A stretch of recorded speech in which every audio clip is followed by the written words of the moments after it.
It wasn't fulfilling. It's time for Must Have Seen TV, the podcast dedicated to the sitcoms of the 20th century, from news radio to I Love Lucy, because we're traveling backwards in time, baby. I'm your TV guide, Barb Hardly. Sometimes I do boy drag as Brett White, who is a senior reporter producer at Decider.com, and say hello to the Hulk Hogan, to my macho man, Ethan K. Hello, Ethan. Oh, yeah! Barb, how are you doing? It is so good to see you. We haven't recorded in a little bit because you've been traveling. I've been a professional journalist. My AirPod's falling out, and my gloved hand is hard to. There we go. Believe it or not, she is a member of the Television Critics Association. Oh yeah. And she does this stuff. But yeah, I was in Los Angeles for a week for TCA, which is the winter tour. They haven't done it in like 3 years because of a little thing called COVID that is still around and still exists. Basically, like every member that can goes. I think there was probably 100 or more at.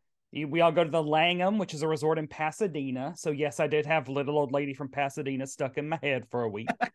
And I mean, it's kind of like Comic-Con for professionals, because basically they just like trot out the cast of all the shows that the networks want to promote, either old or new, and every network has a day. So I was there for ABC. I was there for ABC, FX, ABC Freeform, FX, Disney Plus, and National Geographic, and Hulu, and then NBC Universal. Oh, that's the murderer's row right there. Yeah, they send us out there based on, because I cover all the Disney stuff mostly, your Marvels and Star Wars, so that's why they sent me out for those days. Although they just brought Bad Batch, and that's it. They didn't, they aren't gonna. They save all their big stuff for their actual cons that Disney has. Like they don't really need to do a lot. They'll break stuff at Comic-Con. They'll break stuff at D23. Yeah. So they just like bring the cast out, a cast with showrunners and creators and directors and stuff, and they just sit there and they take questions for a half hour. We do not clap. Well, it's like a very this is a job. Yeah, you have to be professional. You're there to gather information. It is incredibly awkward when they come out and sit down and there's just like dead silence. Because also like you realize that a nice clap is also a hello. Like that's also like what that means. So it is weird. But yeah, it was fun. You know what I'd love to get started is when that happens and the audience claps, I'd like the people on the stage to clap too, just to say hello back. Yes. I like that. Hello to you. Hi. Yeah. So yeah, and I was out there for a week. The hotel was nice. I ordered Brussels sprouts and mac and cheese as soon as I got there because I had a nightmarishly long flight. And then they wheeled a whole table into my hotel room because that's how nice the hotel is. The Langham in Pasadena. And yeah, it was really cool to also like meet my peers. Right. And talk about just being like a professional woman in journalism. It's so fantastic. I saw the pictures you posted. It looked like a fantastic resort, the little old Langham in Pasadena. You did. I will say that you did kind of look like this was a long trip, and now I have to ask questions of people in a couple of the pictures. But we're out there was great. It was, yeah, I mean, they're long days, but I come from covering comic conventions, so, a long day is my bread and butter. But I did get to I got to interview Melissa Rauch, who is the executive producer and star of the new Night Court. And that was phenomenal, honestly. Like, go read my interview at Decider.com. She is wonderful. She's lovely. I have never gotten an impression of anything else from her, and I did in preparation for this episode I did watch the pilot episode of the new Night Court last night, because spoilers, we're doing a Night Court episode from the original series in the 1980s, and so it's been on my brain, and they released the episodes last week. We're recording is this the 22nd Yes, This is the yes, 22nd of January. So the episodes premiered, I think, Wednesday or Thursday of this week. yes. So When's we're going to go into all Tuesday? that stuff. But God, I yeah. completely hear what you're saying about going out and being with your peers. It makes a ton of sense because, especially with the pandemic, we have been very cloistered in our own little monasteries for so long. Along those same lines, I'm kind of like really happy that as soon as I got my last paycheck, I'm like, this is the time that I'm going to join a whole bunch of professional societies Hmm. and get into their things. So if I haven't mentioned it before or seen it on any of my socials or anything like that, I'm an advertising writer, but I'm also in a graduate program for religious studies. Um, it's just something. Yes. Yeah, it's just something I find interesting. So I joined a group called the Society for Biblical Literature, which I'm very excited about Ooh. because it's all like textual criticism and what does this actually mean and what did this mean back then, and I'm like, that's the kind of stuff I like. It's like what I And do for sitcoms, you're doing for the Bible. the Bible. So I'm like really excited because they announced that their annual meeting is going to be in San Antonio in November, and I love Ooh, San Antonio. So 1,500 different presentations to Lord. go to. So I'm just like, it is kid in a candy store for me. But honestly, yours is much more interesting. You got to see John Larroquette in the flesh. I walked right by him.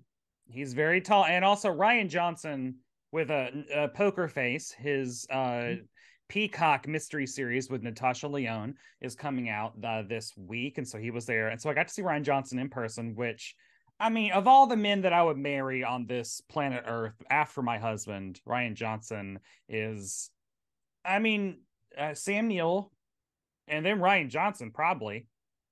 Yeah.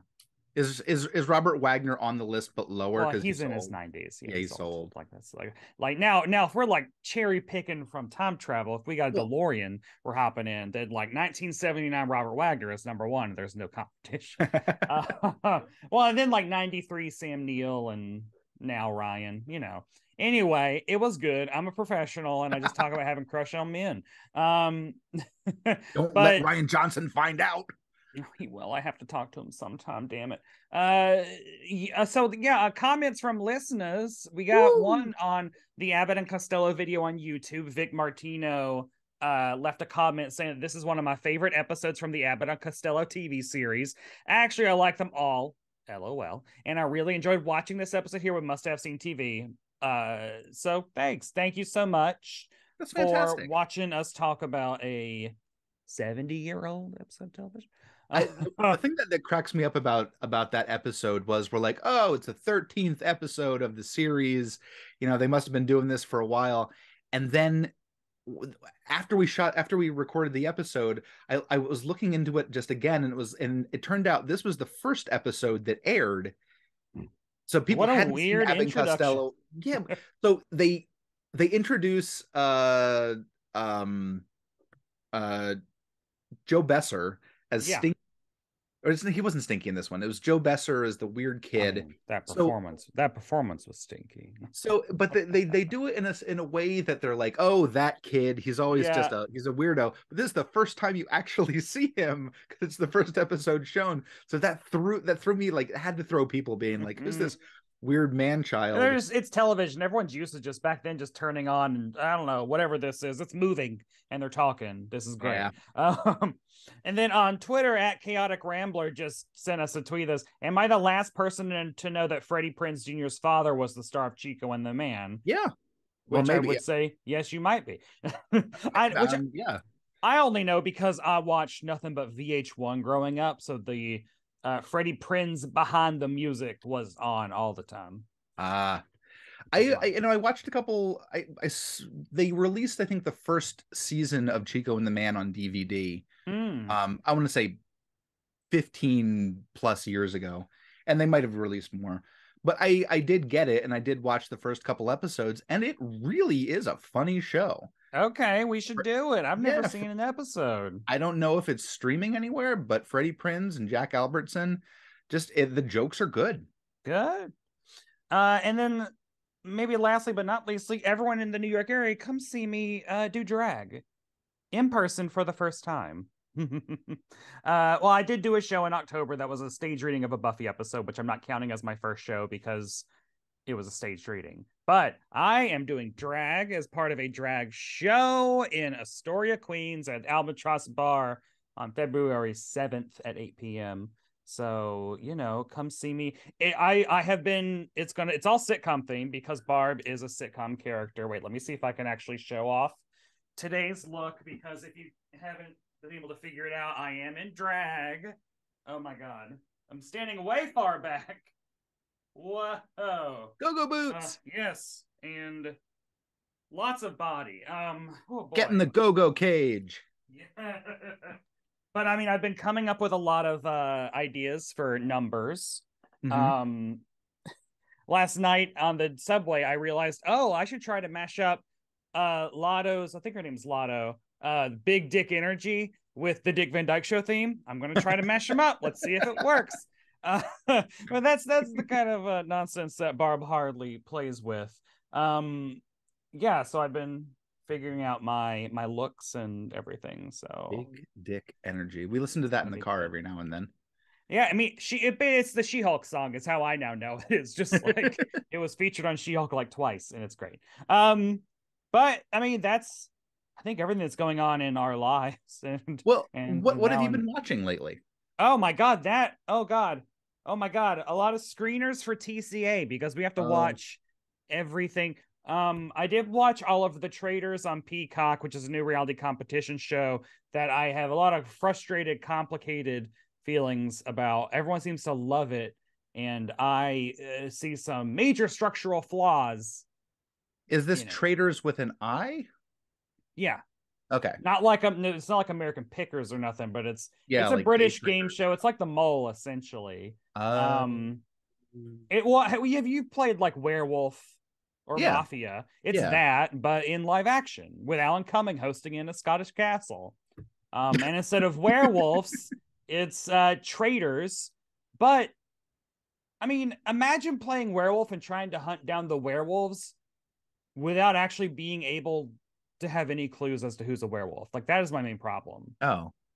Because when you're playing werewolf and you're doing the deliberation to see who you want to kill, you're like looking at everyone to see if they're communicating with their eyes to other people about like, kill this person, kill that person. They don't do that in this at all. The traitors get to hang out in a separate room and just talk about who they want to kill. And it's like, no, they have to do that in front of everyone. So there's something that people can catch. But anyway, I'm sorry that they could have had so much fun doing it with werewolves, but I can understand not wanting to offend werewolf audience. Mm-hmm. Because Wolf, there are enough people here who I think are probably werewolves that would probably write something in. I would. What have you been watching? Last weekend we had a long weekend, so we watched all of Willow. Oh yes, on Disney Plus. It was quite enjoyable. And the part that I think that I enjoyed the most, aside from some of the characters, like Borman, he was the rogue, he's hilarious. But I liked that they threw in the slow jam version of a couple different pop songs and rock songs. So there's like a acoustic version of "I'm on Fire" by Bruce Springsteen. There's "Hurdy Gurdy Man" by Don, like with other people who I unfortunately don't recall the names because I'm shitty with modern music. But like they just come along at the right moment. And you're like, oh, that's a great song, and that's a great way of doing it, and it totally fits or if it doesn't fit the mood, it makes the scene fit the mood, and it's really fun. Also, magic, monsters, coolness. There's it's pretty funny at places. So, and it's 8 episodes, and I really hope they do a second season. Oh yeah, because you've heard? I've heard nothing but good things about it. So but hey y'all, guess what now? Hey. This week we'll be traveling to February 7th, 1985. Beverly Hills Cop rolled the box office. I Want to Know What Love Is by Foreigner topped the charts. And is that in Willow? No. I Want to Know What Love Is? Seems like it could be. And NBC aired the Night Court episode Bailiff. Ethan, you must have seen Bailiff before today. No, I wish I had, because it was great. I'd never watched Night Court growing up. I've only Mm. watched it as an adult by buying seasons on iTunes. I will say that if you haven't seen it, it definitely holds up. Mm-hmm. If I recall, every episode I've seen as an adult has still made me laugh. It is quite funny. There are a couple, there's always that kind of like couple hacky 80s, 70s jokes that always kind of weave their way in, but the Yeah. good ones are really good. The thing that I always know about Night Court, or will say about it, and I said it in my interview with Melissa Rausch, who, by the way, amazing. And she, after we were done, she said, "Your questions were awesome. It's nice to talk to someone that like knows the show." And I was like, "Your bet it is." Um, but like Night Court swings his swings both ways, baby. Um, it's very dramatic at sometimes, and then it's very surreal at sometimes. This episode is way more on the surreal side. Yeah, Not even then, it isn't even really that surreal. It gets way weirder as the show goes on. it's But believable. yeah, Like, Night Court would yeah. tackle some intense shit at times. And oh, just before everyone, just so everyone knows, I did ask Melissa Rausch if because she's playing Harry Stone's daughter, Harry Anderson's character's daughter, Abby Stone, which makes Buddy Ryan, played by John Aston, her quasi grandfather. And so I definitely did ask her. I was like, John Aston on the show, Zoom cameo. I know he's like 92. Make it happen. And so I mean, she ended the interview by saying, if it happens, we'll have to get you out to the set. And I'm like, Oh, yes, please. oh my Yes, God. please. So I put the bug in the ear, and if it happens, it's because of me. No. It would be Uh, wonderful. Um, I think we can kind of like talk about some of the amazing cast who were part of this episode, but also, part of the entire series. And you kicked it off by saying Harry Anderson, yeah. playing Harry Stone, is the judge. Um, he's known for his two big roles, this one, and he did 98 episodes of Dave Barry's Dave's World. Yeah, which is what I grew up watching him. Yeah, which is completely fallen off the edge of the world. No one talks So about it, sad. but it lasted 98 episodes. Yeah. But he did enough magic appearances that people now kind of the hipper people are like, yeah, Harry Anderson, he's a magician. He did a whole bunch of magic on Night Court. It was this whole Well, shit. and his con artist character on Cheers, Mm-hmm. Harry the Hat. Harry the Hat. He did 8 SNL appearances doing magic, including Oh. hosting one time. And he near the end of his life, he owned a bar and curiosity shop in New Orleans. Oh, wow. I mean, he's beloved. I mean, everyone just seems to absolutely adore him. Yeah. Uh, I also grew up loving John Larroquette. That's Mhm. another one. That's another proto gay crush. So just get used to it. We're going to be talking about that. But yeah, he's great. He was great to see in person. He was very fun. The fun thing about the Night Court revival is like during the pandemic, Melissa and her husband were like, "What show could we revive?" And they decided to do Night Court. And then they like reached out to John Larroquette, and he was like, "Absolutely not."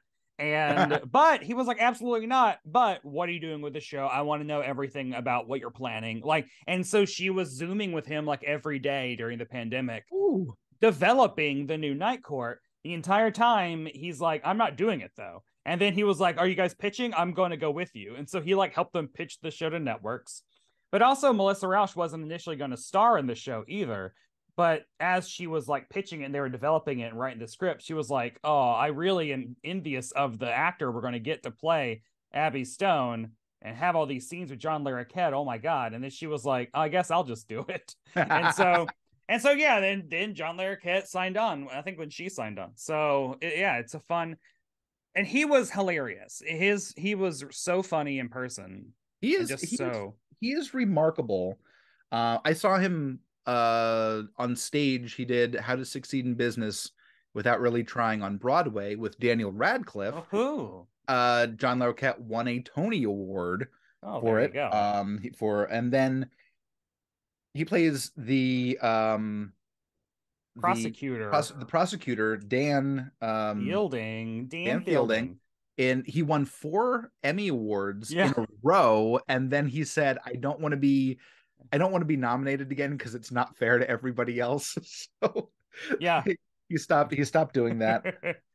He's out of all the people in Night Court, he has had, I think, a lot of different career highs. He was in Yeah. Boston Legal, he was in All right. Librarians.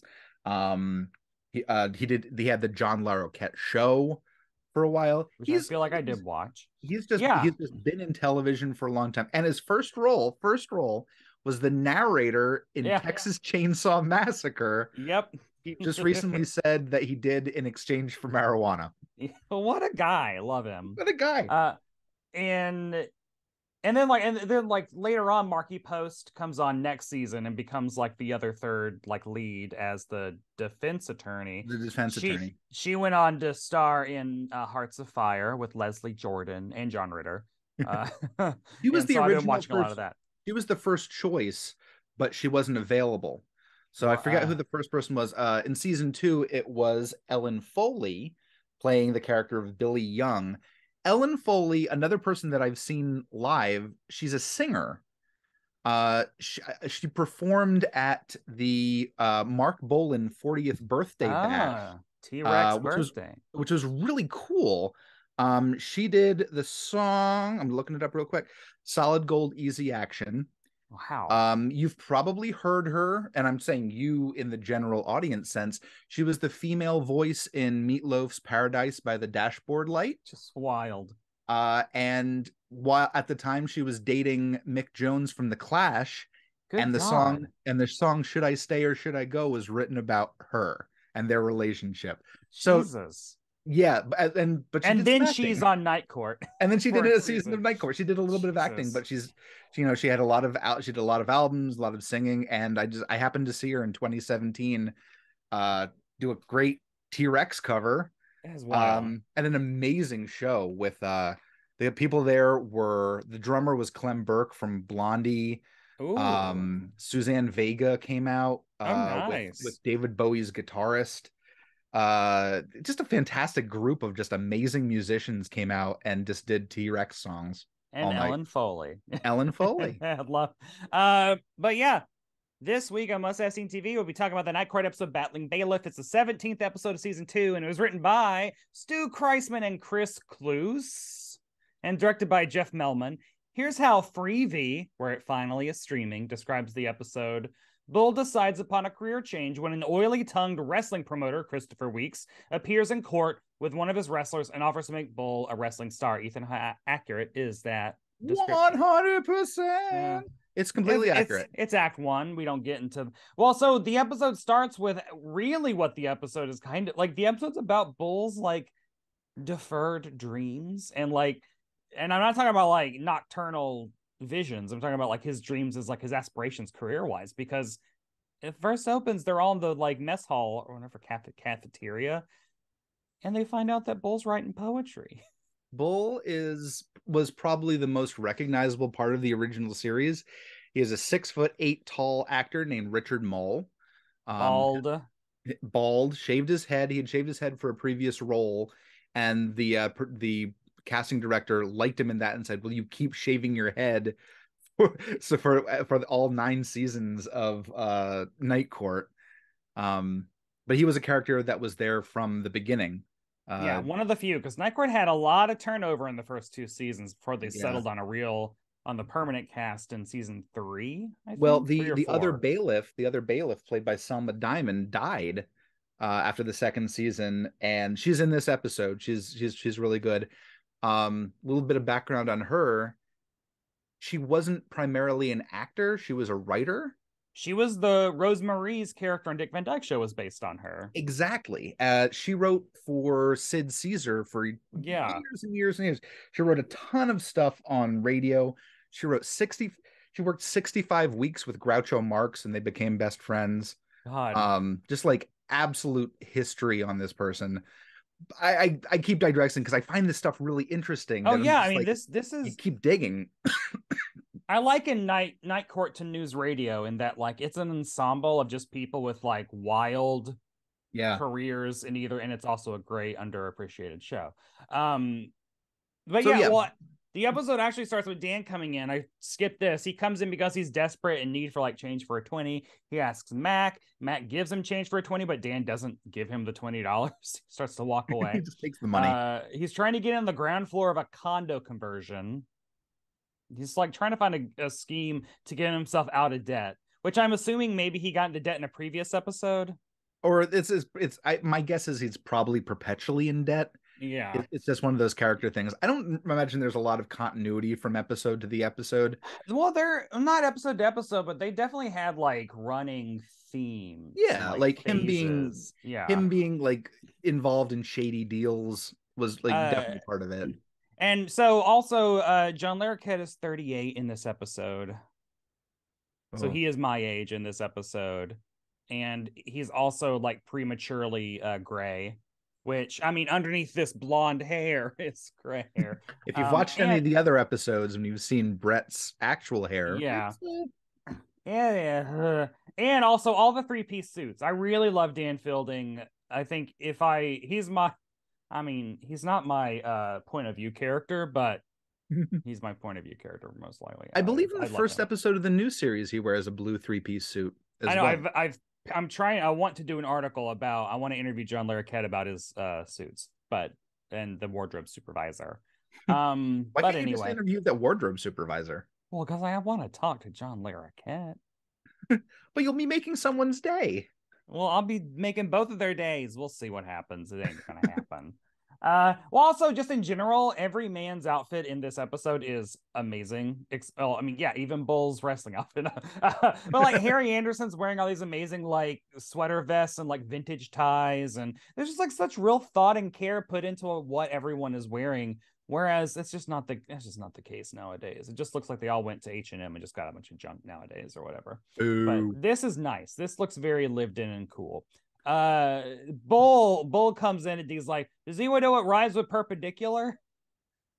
And Billy, Ellen Foley, is like, why? And he's like, that doesn't rhyme with perpendicular.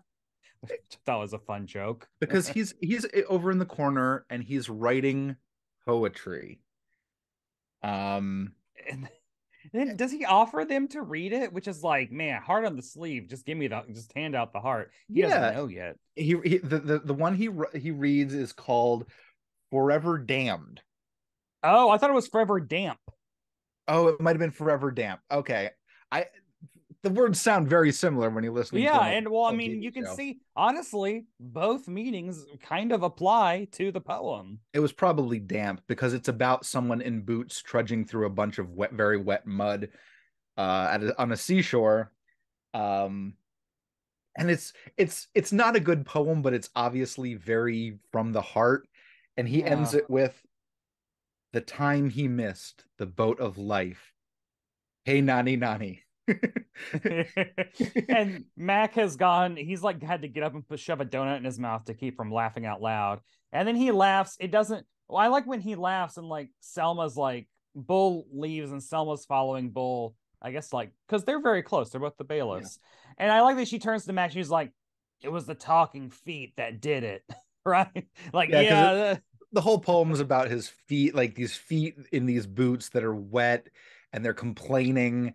And then he just realizes that he's stuck where he is and he has missed the boat of life. And he also points out that he says that it was about me. He comes out and says, it's about me. It's about me. It's funny because like really the first two events of this episode set the tone for all the characters. You have Bull, who's dissatisfied with his job as a bailiff. He thinks he's stuck.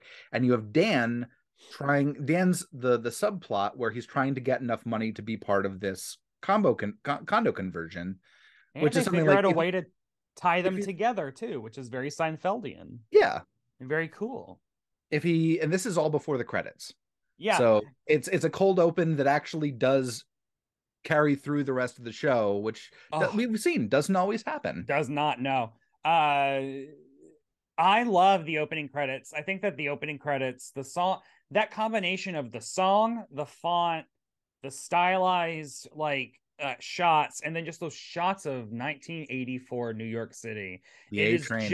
It is one of the best opening 2 seconds of an opening credits. It just like fucking it is cool, dirty, irreverent, but still like it's a sitcom. Like it manages to walk all these tones at once. And it's just so, I mean, it's like I want to live in that New York. I mean, I don't know if I want to live in that New York as a homosexual drag queen. I don't know if I would last very long unless I was rich and could just get to where the rich people live and just stay there. As history has shown, there were plenty of homosexual drag queens in New York in the 1980s. Yeah. Um, But I have company. I got a lot of creature comforts. I'm not like going to be the Lower East Side dirty apartment like underground life is not for me. I don't know. Maybe if I'm in my 20s, it's for me. But nowadays, I'm like, I need air conditioning and I need a washer dryer. A lot of us settled. I mean, we all settled for a lot of different housing situations in our 20s. Yeah. I will, I definitely did. That's life. But yeah, it is super New York and it's great. Super New York. I liked seeing the A Train, the 1980s A Train in there. Which so some of them are still running, I feel like. So Bull, when we come back, we're in the courtroom. We find that Bull has torn his poetry book in half because he's a 6'8" gigantic man, and he's like throwing it all away because he's very embarrassed about it. He feels like he shouldn't have opened himself up like this. There's also talk of a poem called "At the Bailiff's Jamboree," which I thought was funny. I want to hear it. And then Harry tries to make him feel better and says, "Man, Bull, you never miss the boat in life." And Bull turns around and he goes, "It's a metaphor, Harry. It's a literary device used to show my displeasure with my place in the cosmos. My life is poo-poo. My life is poo-poo." He just kind of breaks that out, and it just shows that he's always kind of shown as the kind of a little bit more childlike than everybody else, but he's also he owns it, and he's very in control of himself. And honestly, like looking back at now, knowing where the episode goes, looking back at oh my god, I'm damp, forever damp.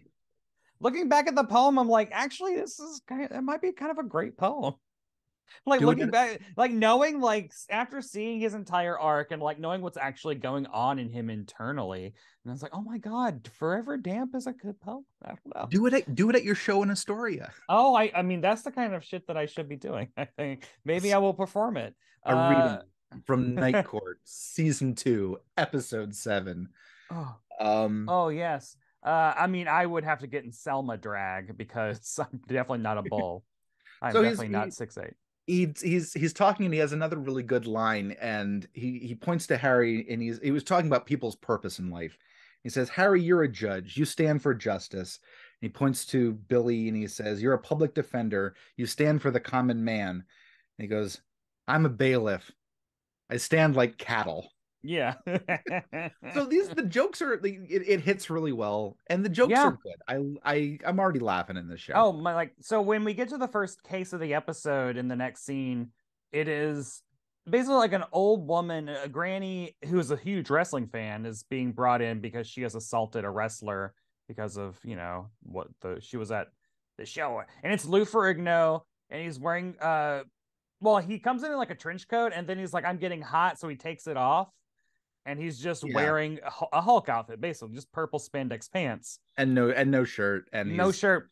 And my favorite joke might be John Larroquette looks at Lou Ferrigno and says, "Man, you don't see something like that without a yoke attached."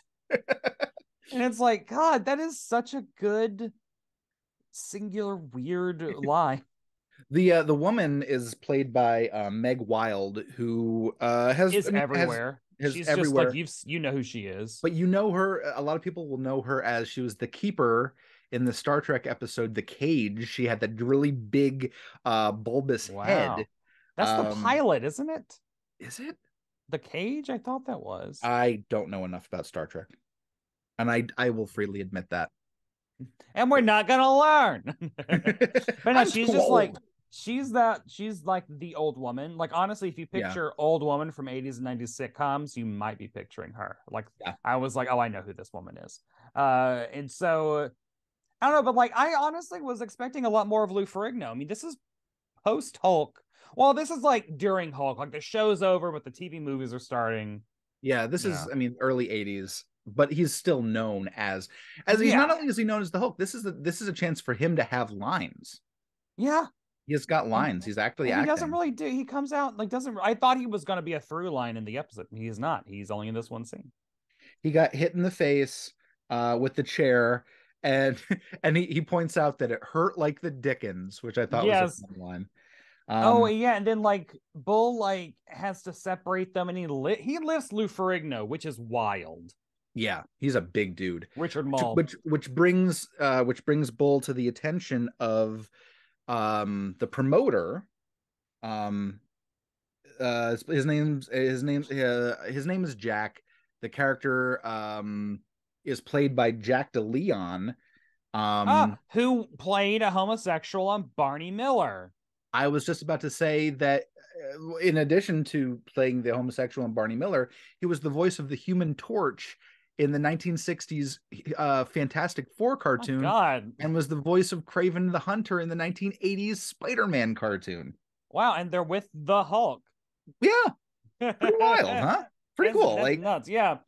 it's a But neat he basically he recruits Bull and he's like, you'll make $10,000 a night. And then this is where I got my gay hopes up because Dan he overhears this and is like, $10,000 a night. And I'm like, oh my God, please. Please, I need to see John Larroquette in wrestler's tights. Didn't happen, honey. It did not happen. It definitely did not happen. But he it works for him. Bull says, I'm not I don't want to be a bailiff anymore. He's flattered. He said the promoter Jack says, "You're huge, you're ugly. Why don't you use the gifts that God gave you?" And it totally convinces Bull. Bull's like, I'm done. He goes off stage and It's they're such a talking about good it like, running oh, joke. yeah, they're like, oh, he's gonna come back. He throws his jacket, this Jacket jacket, lands on Harry's desk or his judge's stand, the bench, the bench. the bench. And then they're like, oh, he's just being dramatic. And then you see the pants fly out. Which is such a funny heightening. And then Harry says, I hope he's wearing boxer shorts.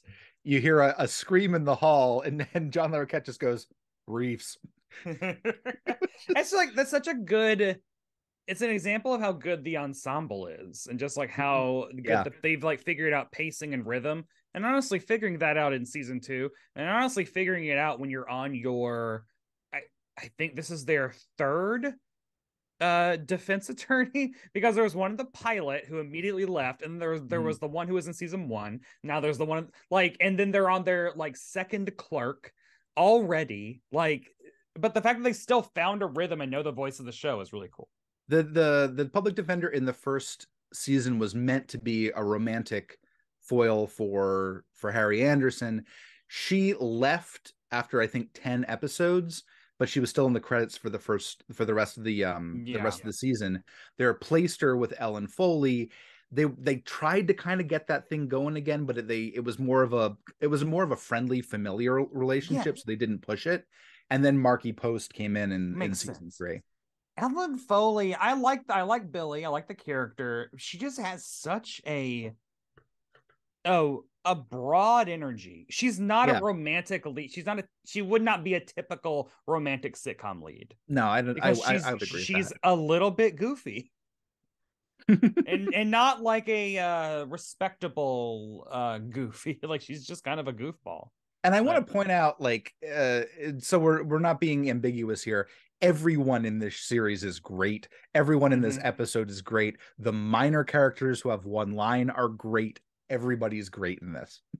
So now word is out that Bull is gone, and so they got a new bailiff named Dirk, who is a pushover. There's like he comes in late to Harry's office. He's like, "Sorry, there was a holdup at the copier," and they were like, "Oh, there was a line." He was like, "No, a holdup. My wallet's gone." Like, because he's He's a just like sad a sack sad guy. sack pushover. It was not his only appearance. I forget his name. I think it's Ross, something Ross. Um, but it's not his only appearance. He does make other appearances throughout the show As Dirk? as Dirk, as Dirk. Wow. So recurring character. I don't know much about him. But yeah, Uh, like Dan just like says boo at Dirk and he makes him freak out and looks like Dan loves it. Bull shows up. I did like Dan on his way out, he's to Bull, he says, "I'm behind you all the way, you Greco-Roman nut, you." Because motherfucker's intending on betting on Bull. yes, that is made quite clear because he needs money for this condo conversion. He's expecting to take a $2,000 investment and make it into a 1980s $200,000 investment. So Yeah. that's the whole thing. Oh, I Um, did like because so Bull's like I'm taking a body slam class, and they're like, "Oh, is that graded pass, fail, or on a curve?" Which is such a good weird joke. just a good weird joke. So he invites everybody to come see him wrestle. I don't think it was at Madison Square Garden. It might have been I think because was the first one at Madison Square Garden because that's yeah, the where first one was, and they didn't announce where the second one was, I don't think, but assuming it was at Madison Square Garden because it was also televised. yeah, which is also wild to think of Madison Square Garden just like holding what I think are essentially amateur. They have to be amateur. Bull isn't a professional. He took a couple He courses. took a couple of classes, and this is going to be televised from Madison Square Garden. Jeez. Bull and Harry have a one-on-one, and like Harry, like so Harry is very supportive just because like we just trashed this dude's poetry. The thing that Yeah, he liked doing, we just made him feel horrible about it. So I'm not gonna make him feel horrible about being a wrestler. And everyone else is like, he's gonna get killed. Like we need to stop this. he's 6'8", but he's not built like Lou Ferrigno is built. Well, and also this is like so built back then is also different from built now because like nowadays like muscles are like you got to be big and cut and you Mm. got to have but like Lou Ferrigno just looks huge. He looks like a He-Man figure. Yeah, like that is what you don't really see like defined musculature so much as just his pecs are enormous and his biceps are crazy. We always go back to that story of the time that Lou Ferrigno accidentally CC'd Or the entire staff of intentionally. intentionally and unintentionally CC'd the entire staff of Wizard magazine, inviting everybody on a cruise or saying that he Yeah. was going to go on a cruise. That was I just turned back to my office mate and was like, Adam was like, "Did you just get invited on a cruise with Lou Ferrigno?" Yes. That was great. Um, Icon. And then the last shot of this act is Bull standing in the little hallway between Harry's office and the courtroom, and he hears Dirk getting it started, turning the party, and he's just mouthing along about all rise for the honorable judge Harry. It's so sad. and Selma, the other bailiff, is not behind him. Everybody else is like, "Oh, this is a great idea," and Selma's like, "No, you're a bailiff. You're born to be a bailiff. You're leaving me alone. You're not a wrestler. You're a bailiff." And she'd rather eat linoleum than go see Yeah, him wrestle. really good. But we're at But we go to the wrestling the arena, wherever it's going to be. We start off the scene by they're carrying a guy on a stretcher who's mhm. covered in bloody bruises, and the press is looking at him, and one of the wrestlers is just like, my name's Mandingo, which is because Yeah. he's a black wrestler, and they're So don't do that. those are the things from the 80s that Those you just boy. Yeah, but he gives this big grand speech about how he's gonna beat him up and how he's gonna win, and they move off stage into like the backstage area, and the guy who's bloody gets off the gurney, and both guys just totally turn into, "Are you okay? How you doing?" And the guy's like, "You You almost came hit me so that close to one." hitting me. I'm really miffed. Like and then the wrestling promoter comes out and he's like, it's time for everyone to meet the battling bailiff. And so Bull's wrestling outfit is like a navy blue wrestling, like a spandex singlet. So more superhero, not at all high school wrestler. So we're very into pro wrestling type. More ballet than wrestling. Yeah. And Yeah. that, well, yeah. So he's wearing that, and then he has a belt that has like two handcuffs on it, and then a gold lame cape. It's gold lame on the inside, and I think navy on the outside. Yeah. And then like an oversized cop hat that is also like sparkly. It looks like the martial law, the comics character has the Well, big. I wrote like he looks like he's fighting crime in a future time. Like he looks like the cops action figures from the late 80s. Buttons McBoom Boom, look it up. And Long arm. Yes. He also mentions this is the first time he was able to buy off the rack, which I thought was great. But he's like, "Where's Selma?" And everybody, so, like, everybody else she has shown ain't up. there. You can't just have a scene with Bull by himself. It has to be Bull plus cast. Everybody minus Selma shows up. Dan is there. He's betting money. This is when I looked up Dan Fielding's age and saw that John Legend was 38 at this time, and I lost, and I was just like, oh my God. Dan has taken all the money he was going to invest in the condo conversion. We've now said condo conversion more times than probably the writers said it. Yes. He's taken that $2,000 and he has bet it all on Bull. All on Bull, baby. All on Bull. Who is Bull going up against? Straight from Vatican City, the choir boy. The choir boy. He stabs people with candles. Yeah. So they're all watching. They don't go out, and it's like, well, because we can't afford to build that set. So yeah, so they have to watch it on TV. I do like there was one gag, and I hate to make these podcasts about like, do you remember when they said this funny thing? There was one where they're introducing the battling bailiff, and he says, "Oh, you have to meet the brand new champ, battling bailiff." And the guy who was all bloody was like, "Hey, you said I was going to be the champ." And the promoter goes, "Don't be bitchy." Maybe did I miss that? I maybe did, because I was like, that was great. Nice. Oh man. So yeah, I mean, they start watching, and Bull is not moving, and then the wrestler who was like miffed earlier comes, and he's like, yeah, that's not the script, and he has like a written, like, bound script. It could have been the script from the episode that they just took off the table at the back. So Bull then like leaves the ring, and then that's when he comes back in. He forfeits. He comes in. There's like a beat, and he just says like, it wasn't fulfilling. Like, and it's so it's just like not what you would expect in that moment. Like, just the wording and the way he said it was just like very different and great. I feel like I've quit things like that before. Like in the midst of things, I'm just like, this isn't fun. I'm leaving. Yeah. I feel like I've done that before. A lot of times with bye. Like, no, I'm taking this corset off. No, I'm having so much fun. I've always felt that if people aren't relying on me for things, and I'm just there to fill out space or for really no reason, I am usually apt to just say, okay, I'm done. Goodbye. I clear up my responsibilities and I exit. I don't know if that makes me a jerk. Probably does, but no, good use of your time. You know. Yeah, and it's like setting boundaries that I just say goodbye. Not for me. So now, like, Selma does show up. She actually has been there. And he's like, "Oh, you're here." And then she says, "Oh, I wouldn't miss it. Violence, day old beers, sweat reminds me of my prom." It's like, that's so good. And they hug, and it's really great. Bull didn't really want to do it. When he came back to the office, he wanted everyone to ask him back, and they were just so supportive that they didn't ask him back, which means that they can't read him at all.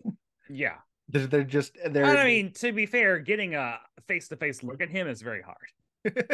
It's so hot. Yeah.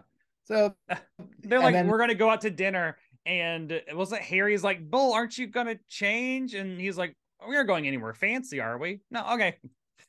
Which honestly, New York City work. They're not gonna care. I mean, if you if you go to Comic Con like now or Anime Con, you see people wearing exactly that, Yeah, just yeah. walking around in the subway, just walking around. It's not, and yeah, there's always going to be someone who's wearing something a little atypical, but at comic conventions and anime conventions, it swarms of people throughout the five I boroughs. mean, back in the day before they built before they extended the 7 all the way out to Oh yeah, Hudson Yards, like because that walk from 8th Avenue to 11th, where the Javits Center is, it's like a 10-minute walk across multiple avenues. And so you just would see the flood of just like the pilgrimage of just yeah. a ton of costumed characters. Now they can get off essentially at the convention center. So Yeah, I did that walk of shame many times, but never never in in costume. never in costume. I don't know anything about getting dressed up You wouldn't get dressed up for a for comic nothing. convention, would I mean, you? at TCA, I took my nice trousers and my double-breasted jacket and my ties. And I dressed up because I was like, I'm professional this week. I'm an adult. I'm an adult man. I did cosplay at an anime convention once. I went as the Immoral Tetsu from Way of the House Husband, which, if you have not read it or seen it, it is a comic and a TV show where a former mob enforcer falls in love with a graphic designer, gets married, leaves the mob, and becomes a house husband. So it's his adventures being a very scary guy, shopping for food and taking care of pets and being part of the Chill neighborhood time. association. It's hilarious. Um, And then the post credits or the little stinger at the end is we well, start but in the oh before we get that, because there's something that pays off. The stinger pays off oh something yeah. that he says, which is, if you see me doing something, about to do something stupid, hit me and I'll stop. Oh god, I and that totally and that get that because too. I didn't, when they did the stinger, I didn't connect it until it was already done. Mm. So it's the stinger. Oh, you can explain it. You were just Oh no, about yeah. to. It opens on Bull was reading a magazine, amateur parachuting, and then Dan walks by and like sees the magazine, just takes it, rolls it up, and then just beats him on the head and like just everything, just whack, whack, whack, whack, whack, whack, whack. And then Bull says, "Thank you." Dan says, "My pleasure," and just keeps walking. Boom, boom, boom. Yeah, good. It was a very funny episode, and I hope that that really came through, and just all the lines that I was repeating, because I Can't laughed do out any loud better. Yeah. multiple times. I'm glad that we got a funny one and not a super serious one. But maybe we should do a Yeah. super serious, like the ones where like Harry's like, "I'm going to adopt this orphan," like which happens I think a couple times. It was remarkable that I was laughing so much, considering I had just gotten fired. Hey, we love it.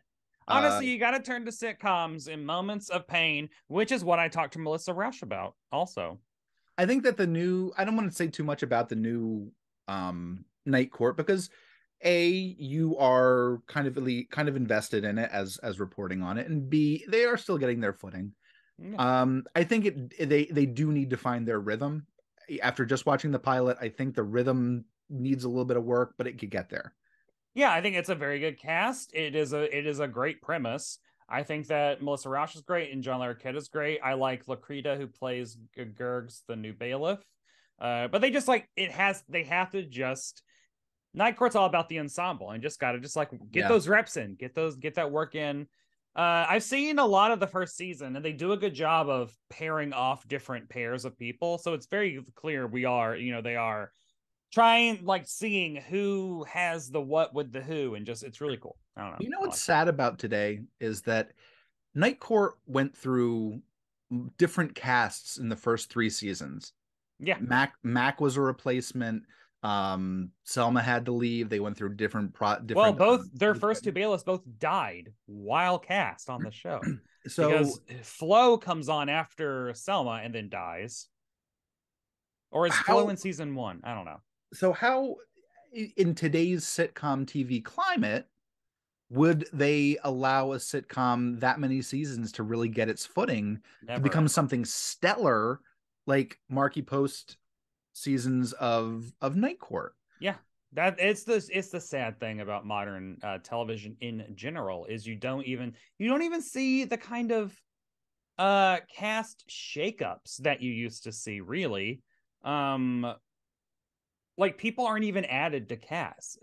I think it's like, I don't know, the fact that nowadays most TV comedies will do one season every year and a half means that you're not, this is a weird thing to complain about, but you're not getting those like scheduling conflicts or people getting burnt out. But I mean, it like Cheers, well, Coach died, so they had to, but like, you get Woody halfway through.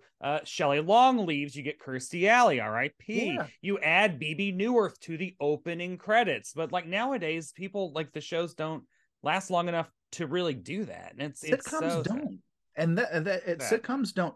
Dramas really, really try to, because if you get a drama going like Supernatural that's like 15 seasons, or Buffy, which is like 9 seasons, you get these like 7. You get these like really long runways, and then I think that's why so many people are upset that so many things are being canceled 2 by seasons Netflix done, or HBO. Well, it's 1 season done. You can't latch on to anything, because everybody wants, even if it's not even a great show, you kind of want to see that multiple season arc. It can probably get better. Well, and also like this format of television, I don't think is gonna work out much longer. I mean, for me personally, I need the weekly investment. Like, I hate that there are so many shows that they disappear for a year and a half. I completely forget they ever existed. And it isn't until, oh, that's back. Oh, I loved that show. I loved it. And then I just felt like I've forgotten about it. Sitcoms are better about that than other media, because sitcoms they'll go away for a year and a half and they'll come back and they'll ease you back into the characters and their roles, whereas podcasts, gone for a year and a half, they'll pick up like with the next line from the season before. We just started listening to Bridgewater, which is a podcast with Misha Collins, Alan Tudyk's in it this season. And it's been off the air it's been off the podcast network for over a year. We really liked it. It's the Supernatural scripted podcast. But we start listening to the first episode of the second season and we're like, who are any of these characters? What is happening? So now we have to stop and go back and listen to the last episode. Fill people in. You have to. Marvel does it with their comics. Mm-hmm. They have a little summary page. DC does not. Jesus. I rest my case. Are you ready for some must-have facts about this episode of television? I'd be really interested. So, on average, about 15 million people watched Night Court this season. But for this week, it ranked number 33 for the week. Ooh. This episode did. It was down from number 25, so it fell. The top 5 shows of this week of television, though, were The A-Team at number 5, Dallas at number 4, number 3 was 60 Minutes, 2 Dynasty, and 1 The Cosby Show. But what a top 5, The A-Team and Dynasty hanging out. I would love to do an A-Team episode on here, because it's a comedy. Oh, God, yes. Oh, God, yes. The downside is that it's like an hour long, so we end up going like an hour and a half on the podcast. But we've done Heart to Heart. We'll do it again. Yeah, it's all good. Quark was an hour. The NBC. Oh, also Quark. You better believe I asked at least 2 journalists who, God, I don't even know, like 50 probably. Mm-hmm. I said Quark and they were like, loved Quark, so angry when it got canceled. And I was like, this makes sense, because I said if I was a kid when that came out, doesn't matter what the quality is, I would have watched it and been obsessed. I posted about it on Facebook. Don't look me up on Facebook. I a very private Facebook. But I posted it, and two of my friends said, "Oh my God, Quark! I loved it." See, so, yeah, I mean, played Quark on the playground. Woo! For like the 2 months that it was relevant. I guess, like, that's wild. One person being like, "I'm going to be the plant guy." Yeah, my favorite stick in the mud. Literally, it was a coveted role, I'm sure. So the NBC Thursday night lineup, iconic, was Cosby Show, Family Ties, Cheers, Night Court, and then Hill Street Blues. What a night! What night! What year is this again? 80. This is 85. This is the 84-85 TV season. I always associate the Cosby Show with late 80s, and it is the middle of the 80s, Yeah, and yeah. I should think about that differently. It's absolutely nuts. All those. So, what are you watching tonight? On the night this aired, ABC was airing college basketball. Ooh. CBS was airing Simon and Simon. AJ and Rick try to help a high school student who has quit drugs and then runs away after being framed by her former clique. And then NBC is airing Night Court. A promoter encourages Bull to enter wrestling, but the Bailiff's friends try to talk him out of it. What are you watching? Oh, Night Court. Yeah, Night Court obviously. all the way. Although I I mean, did like I liked when that Simon and Simon description took a turn towards being framed by her former clique. Like, oh girl, let's get into this high school drama on Simon and Simon. high school drama combined with legal drama. With drugs. Yeah, good. 80s drugs. 80s drugs were always worse than everybody else's drugs because, Oh yeah. really Well, 80s. It was an epidemic. On IMDb, 121 users rated this episode a 7 out of 10. Higher, lower? I would give this like an 8. I'm giving it an 8 7.98. too. I noticed the two that when I was looking through the ratings, this is one of the lower rated episodes of the season. Oh, wild. Despite the fact that I loved it. Yeah, thought it was very funny. Different strokes, different folks. Who had the must-see performance of this episode? I'm gonna go with the Emmy people and say John Larroquette. Yeah, that's what I was gonna say. I mean, Bull's really good. I just like John Larroquette knows how to get in and get like one good line. Is really it's a perfect role. It's kind of like, and I'm gonna sound so pretentious. It's kind of like how Puck in Midsummer Night's Dream just kind of bounces around and comments on shit. Yeah. And he's like, yeah, Puck's part of the plot, but also Puck's a dick. Yeah. And we kind of like that about Puck. I kind of like that about John Larroquette playing Dan Fielding. Yes. He has big Bill McNeil energy from News Radio, and when I was unemployed for a hot second before I got my current job, I wrote a pilot about people who work at a comic book website, comic book news site, which was directly based on a bunch of people I worked with. And the character that I wrote for myself was very much the Dan Fielding, Bill McNeil kind of character. Because I mean, I'm not proud of how I sometimes act in the office and professionally, but I have taken I'm on a third anti-anxiety and depression medicine, and is really taking my edge off. But thank you, Express Scripts. Yeah, so I just think that like if Dan and Bill would get on some other meds, maybe they wouldn't be as pretentious and snappy. I like snappy and I like pretentious when it comes to this is good. Must other people see this episode? I think this is probably a good first Night Court episode. I think so. Yeah, I think so. And it's got the added bonus of like the whole wrestling plot where wrestlers do gags and stuff. And you got Lou Ferrigno. I think maybe you want an episode that has Harry Anderson more in it since he is the lead. He doesn't really do a lot in this episode, and more cases because we really only get one case. But I do think like it's such a funny episode that I can't imagine watching this and not being like, I don't want to watch anymore. Like you would definitely want to watch more. So it did its job. I liked it a lot. I give this one 2 thumbs up if I was a thumbing man, but I liked it a lot.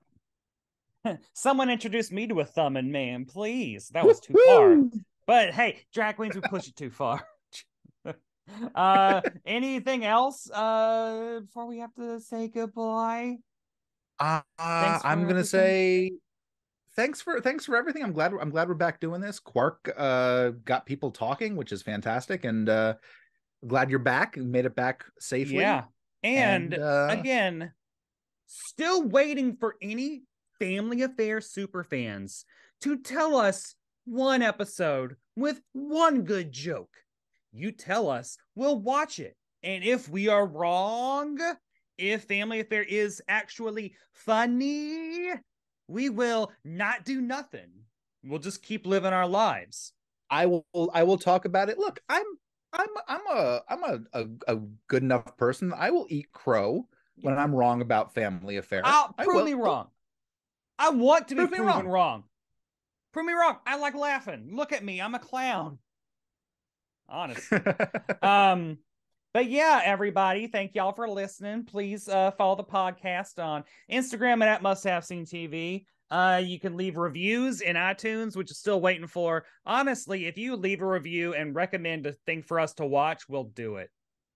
Because I'm that desperate to get people to leave reviews. Although I think the 1 or 2 times people have done that, I haven't done it. So maybe I'm bad. I mean, I should go back and look at those and find those. Oh my God. Well, we were on hiatus. Now the people aren't going to tune into their show. No, okay. And yeah, you can follow me on Instagram at Barb Hardly. And you can read the words that I write at decider.com. Ethan, where can people find you? Check me out on Instagram at EthanK55. Hurrah! So everybody, Hurrah! we'll see y'all next time for the 1990s. And just have a good time. We love Drive y'all. safe. Y'all come back now.